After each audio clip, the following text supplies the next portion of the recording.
So I really believe that designing and building inside VR is the future, especially when you consider that currently we're designing 3D objects using a 2D interface. And there's just something so intuitive about building when you're inside the environment where these things will be experienced.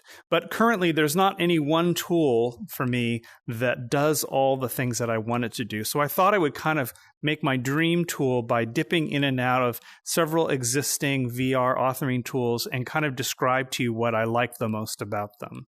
So I'm jumping into the tools here in Horizon, and the first thing I'd like to point out is the importance of a sense of place, an importance feeling that there's a solid ground in which you're building off of.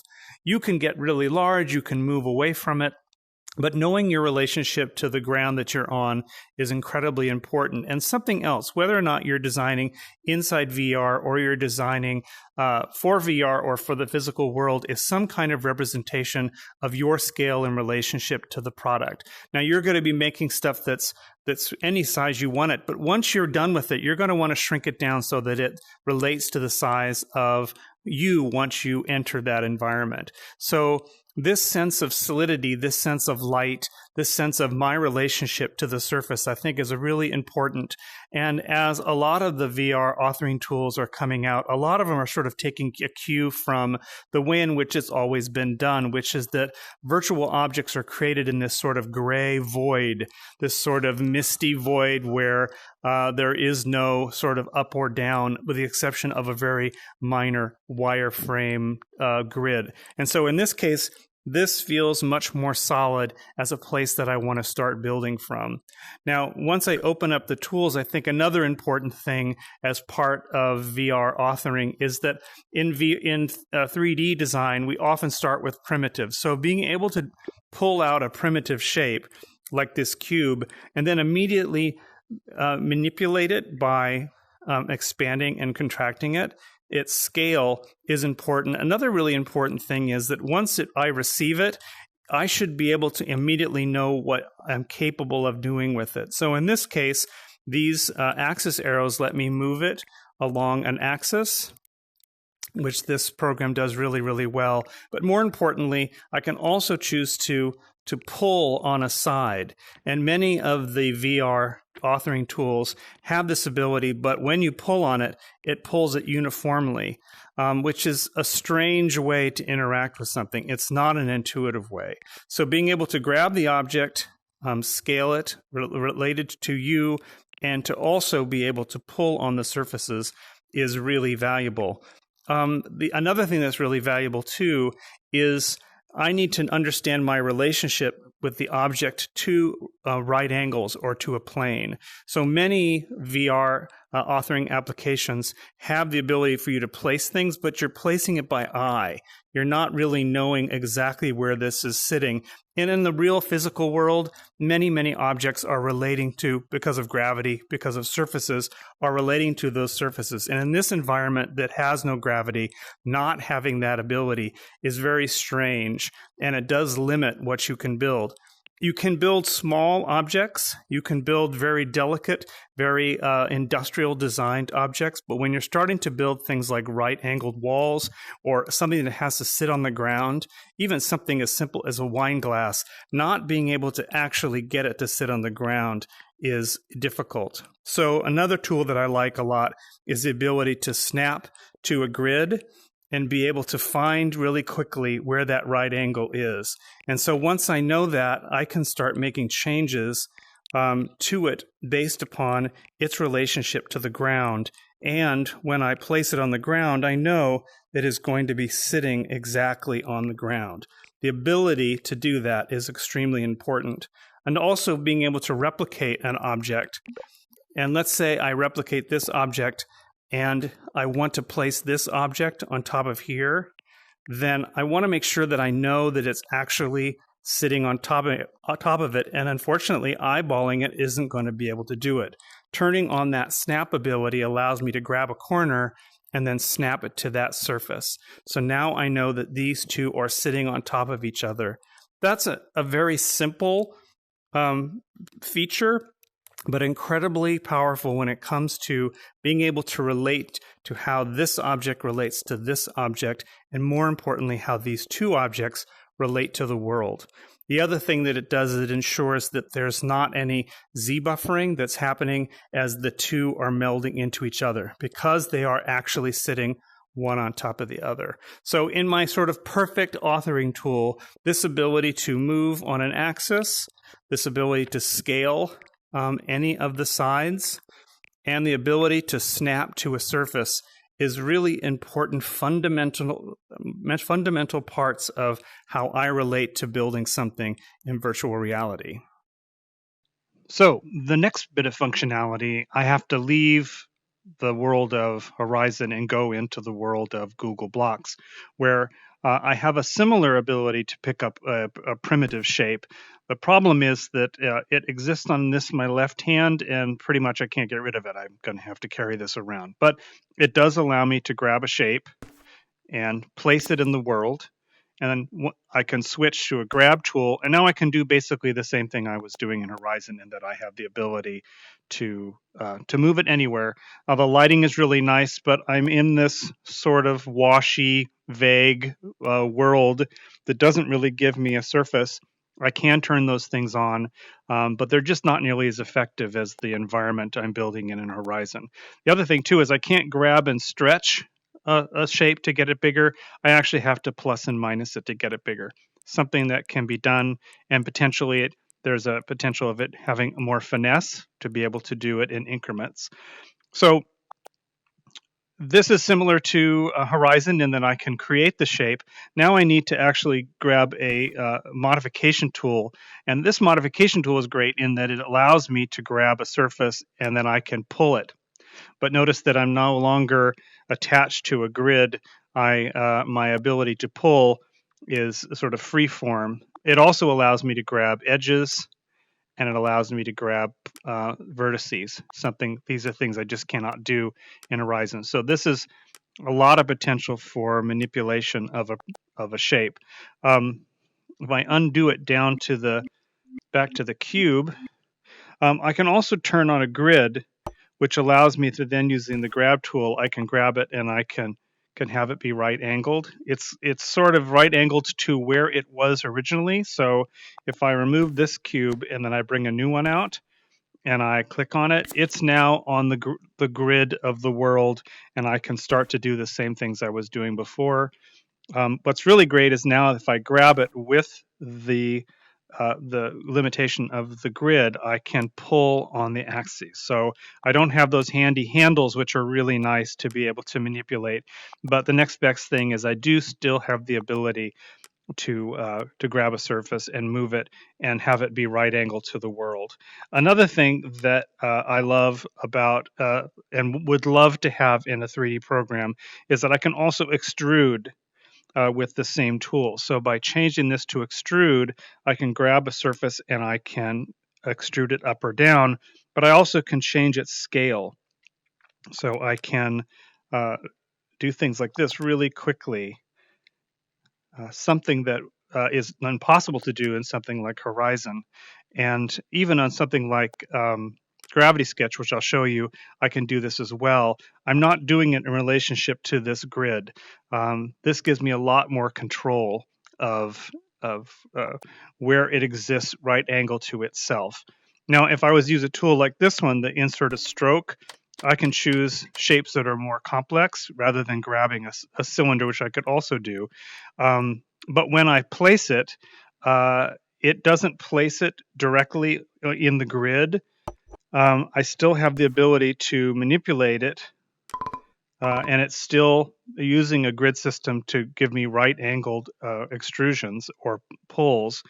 What I kind of need to do is have a surface that's already flat, so I can create this surface, and then I can grab this shape, and then when I hold it down and press the trigger, it will snap to that right angle. So I can get rid of this, and now I have this shape, a right angle to the world.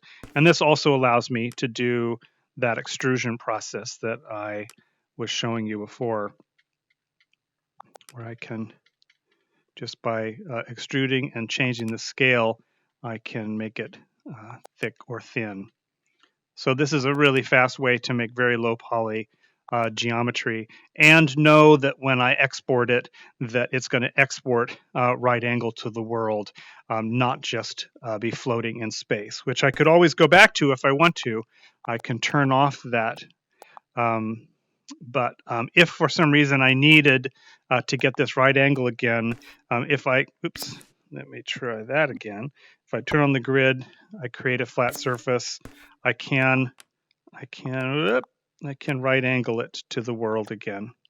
I often will keep a flat surface in the model somewhere to do this very thing. But once again, now I have it right angled to the world. The other thing that's great about the ability to extrude is that I can create an object like this, turn off the grid, and then turn on extrude again, and I can pull and pull and pull, and also I can change scale as I go. I'm still working really low poly, but I am able to create things with a lot more organic quality. One thing it doesn't allow me to do is to grab a surface and I take that back. No, it won't let me scale it.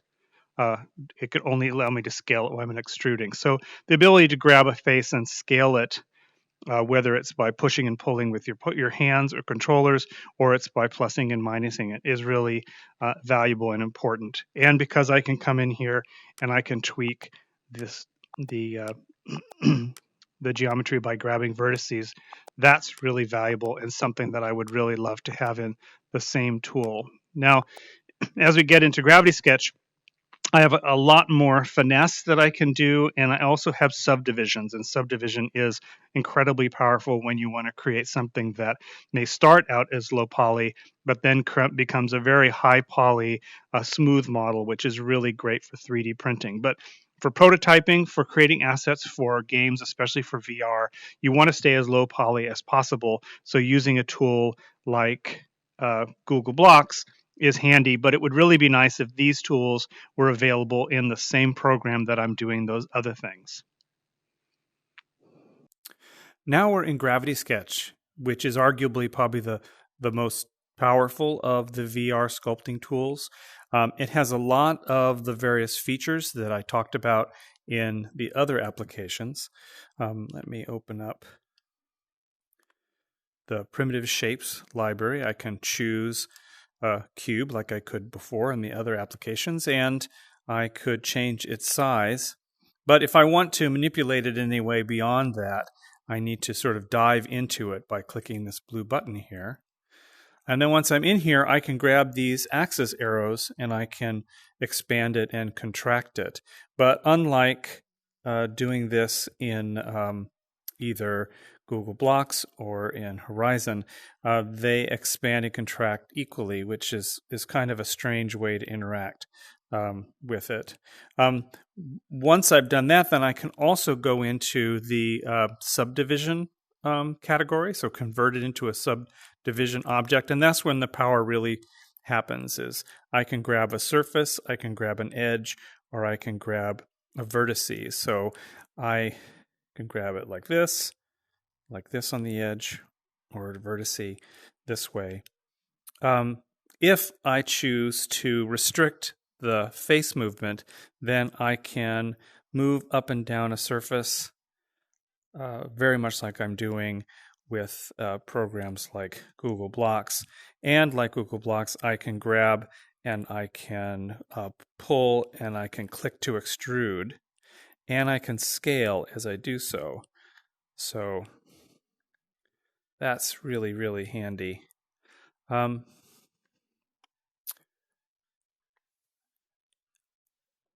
Also, one of the more amazingly powerful aspects of Gravity Sketch is the ability to then soften this by turning up the subdivision level. So if I turn that on, you can see that now I still have the same number of vertices, but I am manipulating a much smoother form, and I can ratchet up that smoothness so that I have a very organic shape. Now, if I turn this off, you can see that it's still based upon this very blocky version, but by turning it on, this gives me a lot of ability to make organic things or things that have much smoother edges. This is especially good if you're going to be 3D printing something. It's not so great if you're going to be using it in VR, because what you can't see right now is the number of polygons that are generated as part of this process. And if I was to export this into another application, I would have to deal with that. They do have the ability to switch to a lower poly version of it, and you can sort of just start to see the flattened polygonal edges. And by ratcheting down the subdivisions, I can get kind of a best of both worlds, where I get both the softness, but I also get a lower poly object that I can manipulate.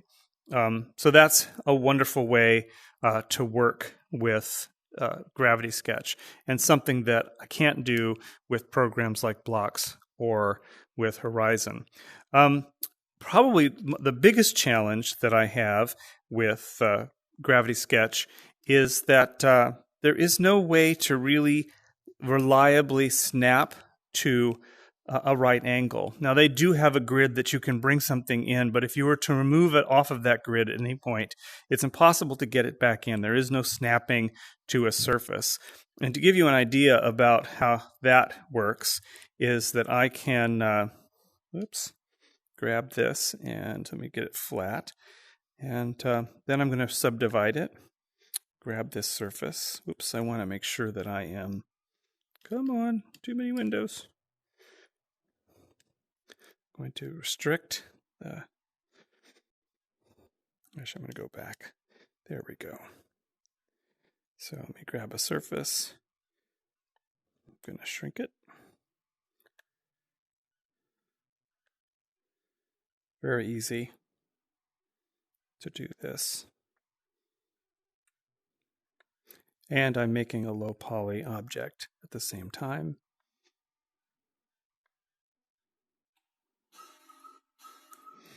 Okay, there we go. Just sort of a very rough goblet.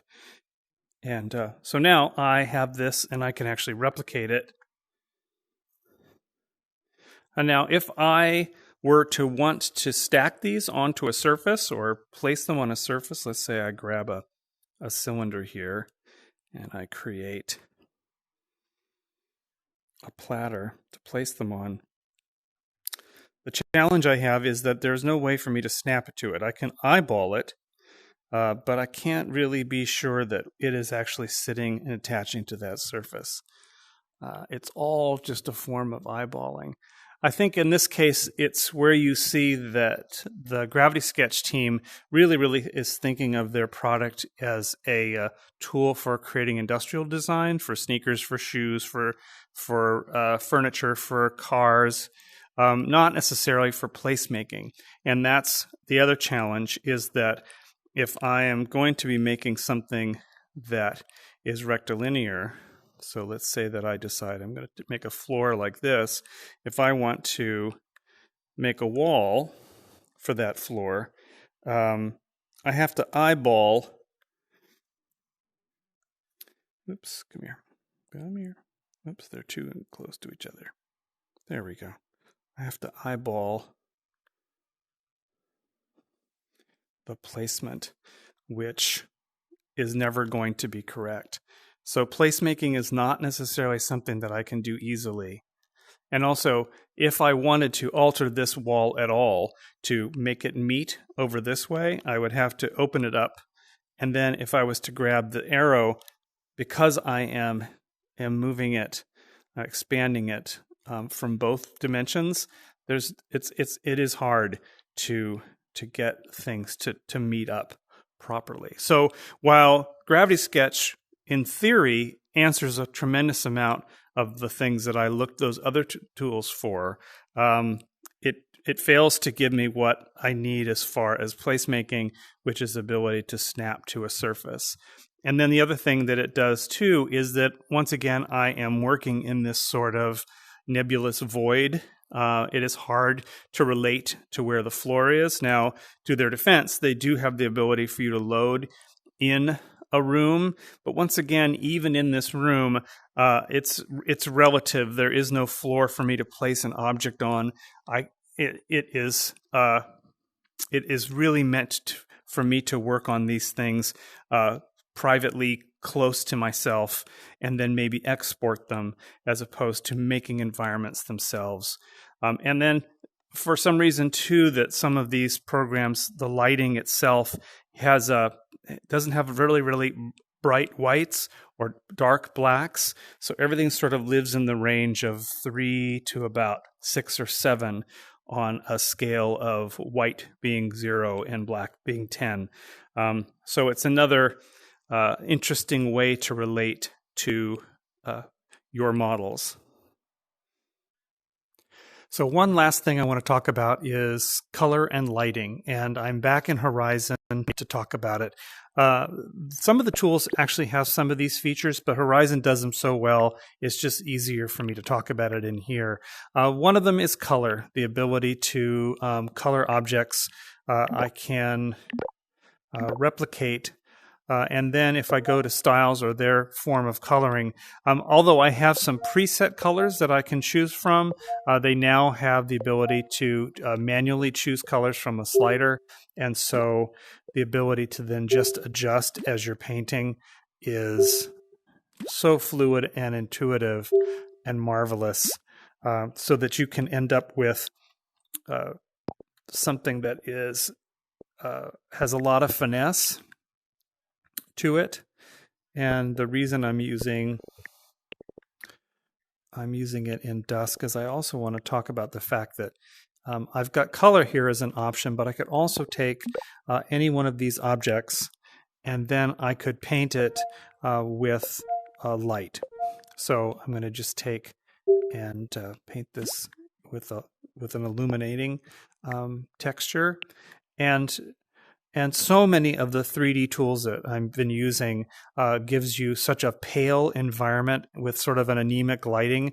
But in here, I can actually choose the lighting myself for what the environment is that I'm working within. Now, granted, there's a minor pause while it bakes it in, but I have to say that this is the most intuitive way to illuminate a scene. And it means that my finished product can really be theatrical in the way in which that I'm illuminating it.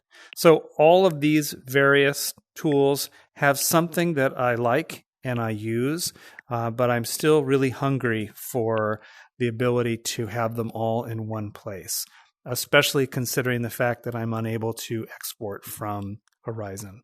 So thanks for following along, and with luck, we'll start to see some of these tools being used together, or adopting some of these features so that we can make the act of building things within the virtual environment as intuitive and enjoyable and aesthetically pleasing as possible.